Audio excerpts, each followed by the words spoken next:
कहते हैं कि वो जो भगवान शंकराचार्य थे, अष्टवर्षे चतुर्वेदी, द्वादशे सर्वशास्त्रविद, षोडशे कृतवान भाष्य, द्वात्रिशे मुनिरभ्यगा।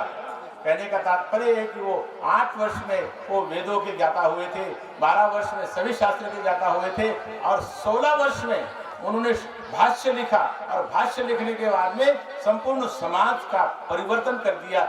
जो वेद को नहीं मानते थे, जो मूर्ति को नहीं मानते थे, जो लोग परस्पर भाव को नहीं मानते थे, व्यापक परमात्मा को नहीं मानते थे, आत्मा को नहीं मानते थे, उनको परिवर्तित करके ये सनातन धर्म की पुनर्स्थापना की। और पुनर्स्थापना करने के बाद में वो भगवान शंकराचार्य 32 वर्ष की आयु में, बहुत बड़ी आयु नहीं, परंतु उससे पहले उन्होंने एक माता को वचन दिया था, हे माता, मैं आपके अंतिम समय में आपके पास में आऊंगा।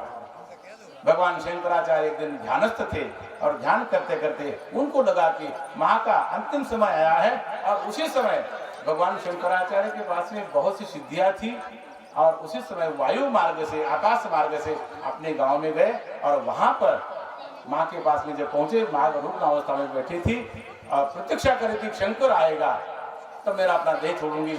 माँ के चरणों में जाकर बैठे और माँ से पूछा कि माँ, अब अंतिम समय तुमको क्या चाहिए?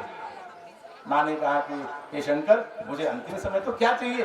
अगर मैंने सुना है कि तू बड़ा भारी विद्वान है, बहुत विद्वान है, परमात्मा को जानता है, तो मुझे भगवान का दर्शन करा दे। वहां पर अंतिम समय में भगवान शंकराचार्य ने अपने माँ को भगवान विष्णु का दर्शन कराया और विष्णु का दर्शन करने के बाद में और फिर वहां पर जब भगवान शंकराचार्य अपने गांव गए, उस समय रूढ़िवादिता थी और उस समय भगवान शंकराचार्य ने अपने माँ की चिता स्वयं वहां पर प्रकट की और वहां पर माँ को अंतिम संस्कार दिया।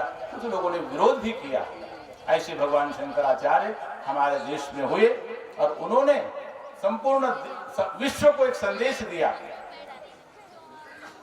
विश्व को संदेश दिया कि सर्वम खलुदम ब्रह्म, ये वेद का संदेश है। और वेद का संदेश देने के पश्चात वो अपने सुधाम को चले गए, परंतु उनकी अनेक सालों से, अनेक वर्षों से उनकी जो परंपरा है वो हम लोगों के माध्यम से चल रही थी।